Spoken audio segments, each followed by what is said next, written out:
Hello friends, in this video we are studying Standard 7th 3.5 The Red-Headed League.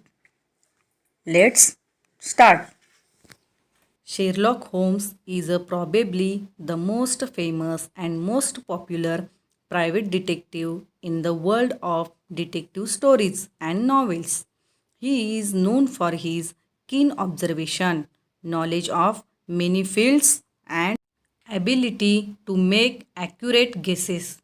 Sir Arthur Conan Doyle was a doctor by profession, but he is best known for his crime fiction.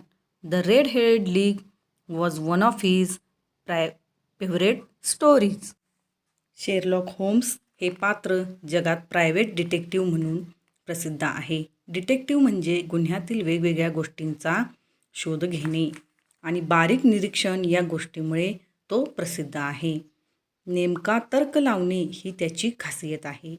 आणि Arthur म्हणजेच लेखक Connon dial हे व्यवसायाने doctor आहेत आणि ते त्यांच्या गुन्ह्यावरील कथालेखन यासाठी खास करून ओळखले जातात.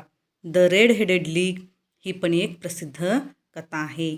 आता आपण पार्ट 1 मिस्टर विल्सन स्टोरी पाहूया.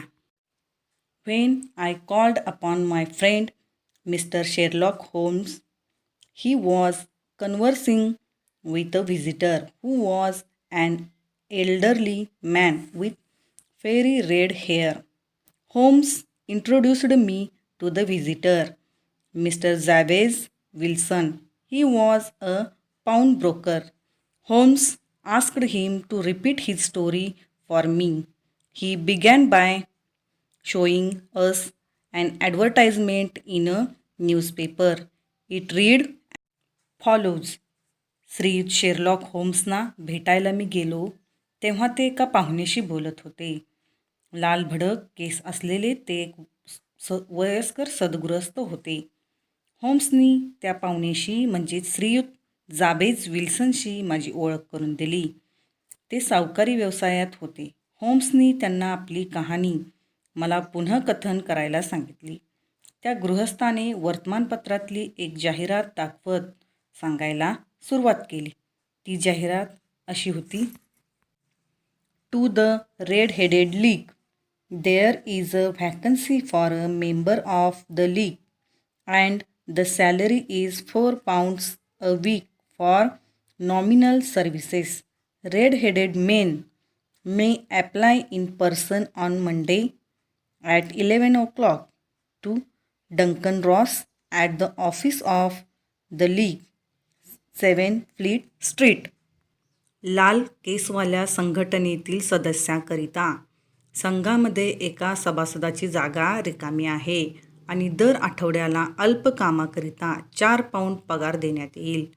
लाल केस असणारे पुरुष सोमवारच्या दिवशी 11 वाजता 7 फ्लीट स्ट्रीट येथील संघटनेच्या कचेरीत डंकन रॉस यांच्याकडे प्रत्यक्ष हजर राहून आपला अर्ज दाखल करू शकतात. The advertisement had appeared in newspaper 2 months ago. Mr Wilson's assistant Vincent Spaulding had shown it to him. Mr Wilson liked his assistant Spaulding. He was smart, efficient and worked for only half the normal wages. But the assistant also had his faults. Every now and then he left work and went down into the cellar to develop photographs. Photography was his hobby. 2 महिन्यापूर्वी ही जाहिरात वर्तमानपत्रामध्ये आलेली होती. Mister Wilson यांचे मदतनीस Vincent Spalding यांनी त्यांना ती जाहिरात दाखवली होती. मिस्टर विल्सन यांना स्पॉल्डिंग हा त्यांचा मदतनीस आवडत असे. तो हुशार व तत्पर होताच आणि केवळ अर्ध्या पगारात काम करीत असे.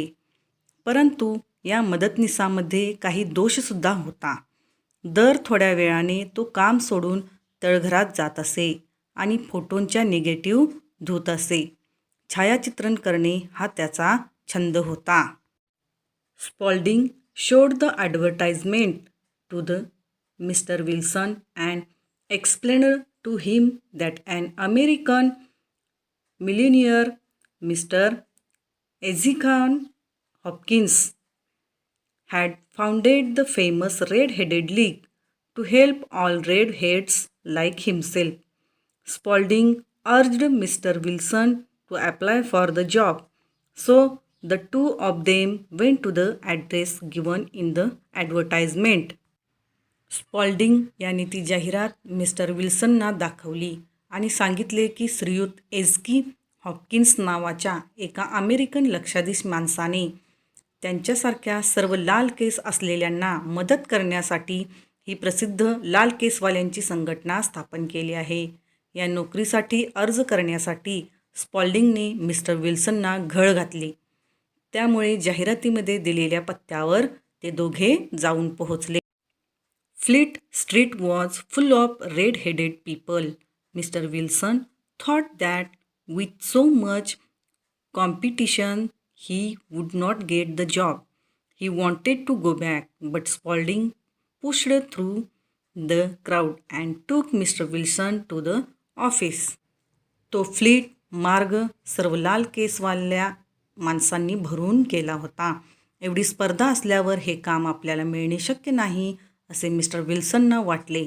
त्यांना परत जायची इच्छा होती, परंतु त्या गर्दीतून वाट काढत स्पॉल्डिंग मिस्टर विल्सनना कचेरीच्या आत घेऊन गेला. There was nothing in the office but a couple of chairs and a table. A red-headed man sat behind the table. He was Mr Duncan Ross, a representative of red-headed league. He was very pleased to see Mr. Wilson and announced immediately that he was well suited for the job. He shook hands with Mr. Wilson, congratulated him, and told all other candidates to go back. एक दोन खुर्च्या आणि एक table सोडता त्या कचेरीच्या आत काहीही नव्हते. टेबलामागे एक लाल केसवाला माणूस बसला होता. त्याचे नाव मिस्टर डंकन रॉस. तो लाल केसवाल्यांच्या संघाचा प्रतिनिधी होता. मिस्टर विल्सनना पाहून तो फारच खुश झाला आणि ते या कामासाठी अगदी योग्य आहेत असे त्याने ताबडतोब जाहीर करून टाकले. त्याने मिस्टर विल्सनना यांच्याशी हस्तांदोलन केले आणि त्यांचे अभिनंदन केले आणि इतर सर्व उमेदवारांना परत जाण्यास सांगितले. Mister Duncan Ross explained that Mr. Wilson would have to be in the office from 10 to 2. If he left the office, he would lose the job. Spaulding assured Mr. Wilson that he would look after Mr. Wilson's business in his absence. The pay was fixed at £4 a week. And the work, said Mr. Wilson, you have to copy the Encyclopedia Britannica. सकाळी 10 वाजल्यापासून 2 वाजेपर्यंत कचेरीमध्ये थांबावे लागेल असे mister Duncan Ross यांनी mister विल्सनना सांगितले. कचेरी सोडून ते बाहेर गेले तर त्यांची नोकरी जाईल असेही सांगितले. स्पॉल्डिंगने मिस्टर विल्सनना त्यांच्या अनुपस्थितीत तो त्यांचा व्यवसाय सांभाळेल असे आश्वासन दिले. दर आठवड्याला 4 पाऊंड असा पगार ठरला. आणि कामाचे स्वरूप काय आहे? मिस्टर विल्सनने विचारले. ब्रिटानिका ज्ञानकोशाच्या प्रतीची तुम्हाला नक्कल उतरवायची आहे असे सांगितले. The pay was very good and the work was light. Mister Wilson accepted the job and begin his work the very next day. Mr. Duncan Ross was there in the office to see that Mr. Wilson did his work properly and did not leave the office. He told Mr. Wilson to start with the letter A. Mr. Wilson wrote diligently for 4 hours without leaving his place. Mr. Ross would drop in from time to time to see that all was right with Mr. Wilson. At 2 o'clock he bade Mr. Wilson good day and locked the door of the office. पगार फारच चांगला होता आणि त्या मानाने काम माफक होते. मिस्टर विल्सनने ते काम स्वीकारले आणि दुसऱ्या दिवसापासूनच ते कामावर रुजू झाले. मिस्टर विल्सन काम व्यवस्थित करीत आहेत आणि कचेरी सोडून जात नाहीत ना, हे पाहण्यासाठी मिस्टर डंकन रॉस तिथे उपस्थित होते. त्यांनी मिस्टर विल्सनना या अक्षरापासून सुरुवात करण्यास सांगितले. मिस्टर विल्सन आपल्या जागेवरून न उठता सलग 4 तास मन लावून काम करीत होते. सर्व काही ठीक चालले आहे हे पाहण्यासाठी मिस्टर डंकन वेळोवेळी येऊन जात होते. दुपारी 2 वाजता त्यांनी मिस्टर विल्सनना निरोप दिला आणि कचेरीच्या दरवाजाला कुलूप घातले. This went on day after day.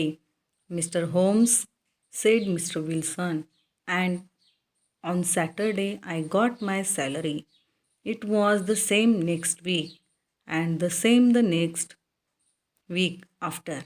After a few days, Mr. Duncan Ross came in only once in a while, and after a time he did not come in at all. Mister Holmes, हे असे अनेक दिवस चालत राहिले, mister Wilson म्हणाले, आणि शनिवारी मला पगार मिळाला. मग तसेच पुढच्या शनिवारी घडले आणि त्यानंतरच्या आठवड्यातही तसेच झाले. काही दिवसानंतर मिस्टर डंकन क्वचित कधीतरी कचेरीत यायचे आणि त्यानंतर मात्र ते अजिबात फिरकले नाहीत. Mister Wilson continued. 8 weeks had passed like this, and I had written about Abbott's archery, etc., and hoped that I might get on to be soon. And then suddenly the whole business came to the end. To an end? Holmes asked.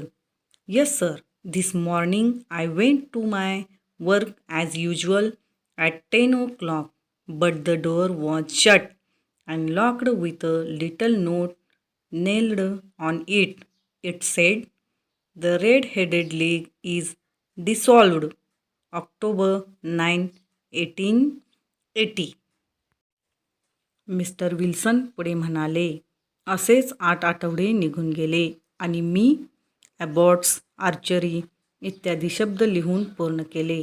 मला वाटले की आता मी हे अक्षर सुरू करू शकेन, परंतु एकाएकी सगळा व्यवसायच ठप्प झाला. बंद झाला? होम्सने विचारले. होय सर, आज नेहमीप्रमाणे सकाळी 10 वाजता मी कामावर गेलो, पण दरवाजाला कुलूप होते आणि त्यावर एक चिठ्ठी लावलेली होती. त्यात लिहिले होते, 9 ऑक्टोबर 1880. लाल केसवाल्यांची संघटना बंद. मंडळ विसर्जित झालं आहे. I was shocked. I did not know what to do. Mr. Wilson went on with his story. I made enquiries at the nearby officers, but none of them knew anything about the league. The rooms had been rented under a false name. मला धक्काच बसला. काय करावे ते मला कळेना. Mister Wilson आपली कहाणी पुढे सांगू लागले. मी आजूबाजूच्याच कचेऱ्यामध्ये चौकशी केली, पण संघाच्या कचेरीबद्दल कोणालाही काहीसुद्धा माहीत नव्हते. त्या कचेरीच्या खोल्या बनावट नावावर भाड्याने घेतलेल्या होत्या. I went home and asked my assistant Spaulding for advice, but he could not help me in any way. I want to find out about the league, Mr. Holmes, who they are and why they played this prank upon me. The whole thing is a mystery. That is why I came to you. I have heard a lot about you. मी घरी गेलो आणि स्पॉल्डिंगला माझ्या मदतनीसाला सल्ला विचारला, पण तोही मला या कामी कुठल्याच प्रकारे मदत करू शकला नाही. मिस्टर होम्स, मला त्या संघटनेबद्दल माहिती काढायची आहे. ते कोण लोक आहेत आणि त्यांनी माझी अशी थट्टा का केली ते शोधायचे आहे. हे सगळेच गूढ आहे आणि म्हणून मी तुमच्याकडे आलो आहे. तुमच्याबद्दल मी खूप ऐकलेलं आहे. Holmes found Mr. Wilson's story very unusual, he asked. Mr. Wilson, this assistant of yours who first called your attention to the advertisement, what is he like? Small, stout, with no hair on his face. He has a white splash of acid on his forehead. I thought as much, said Mr. Holmes. Is he still with you? Oh, yes, sir. Mr विल्सनची कहाणी Mr होम्सना फारच विलक्षण वाटली. Mister Wilson, तुमचा तो मदतनीस ज्याने सर्वप्रथम त्या जाहिरातीकडे तुमचे लक्ष वेधले, तो साधारण कसा दिसतो? त्यांनी विचारले. तो बुटका, स्थूल आहे आणि त्याच्या चेहऱ्यावर एकही केस नाही. त्याच्या कपाळावर ॲसिडचा पांढरा डाग आहे. मला वाटलेच होते, होम्स म्हणाले. तो अजूनही तुमच्याबरोबर काम करतो? हो सर, करतो. That will do, mister Wilson. I can give you my opinion on this subject in a day or two. Today is Saturday and by Monday we may come to a conclusion. ठीक आहे, mister Wilson. 1-2 दिवसात याविषयीचे माझे मत मी तुम्हाला सांगू शकेन. आज शनिवार आहे आणि सोमवारपर्यंत आपण निष्कर्ष काढू शकू. थँक्यू.